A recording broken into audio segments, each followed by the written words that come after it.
With over 7,000 chemicals released each time you light a cigarette, it's no surprise that smoking is one of the leading causes of preventable deaths worldwide. But with 1.3 billion people actively smoking, what actually happens when you stop smoking? Within the first 20 minutes of quitting, your blood pressure and heart rate return to normal. This is because the nicotine in cigarettes released epinephrine and norepinephrine, which increased your heart rate and narrowed blood vessels.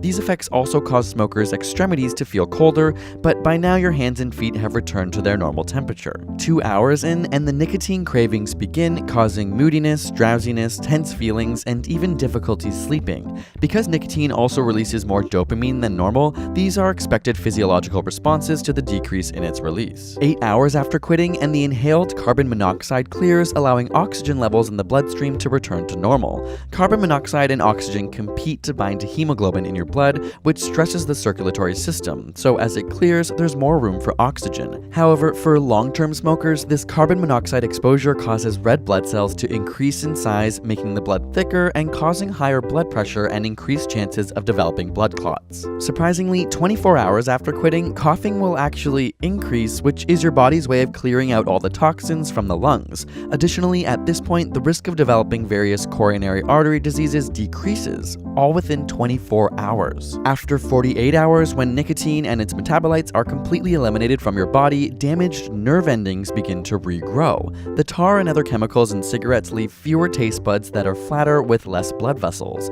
They now begin to regain their sensitivity, making food taste better, although chronic smokers may often have irreversibly damaged taste buds. At the 72-hour mark, nicotine withdrawal peaks with headaches, nausea, and cramps, as well as emotional symptoms like anxiety and depression. These symptoms can be seen by most addictive substances, including caffeine, but after this period, the worst is officially over. After 1 month, the risk of developing type 2 diabetes, cancer, and cardiovascular diseases has already decreased. In 3 to 9 months, the damaged cilia in the lungs are almost fully repaired, which are hair-like structures that help sweep away dust and debris, and as a result, symptoms such as coughing and shortness of breath are almost completely eliminated. And around 1 year, the risk of developing heart disease as a direct result of atheroma formation, which are deposits of fatty material or scar tissue from deteriorating arterial walls, decreases by almost 1/2. In 10 years, the chance of developing lung cancer decreases to half of someone who did not quit smoking,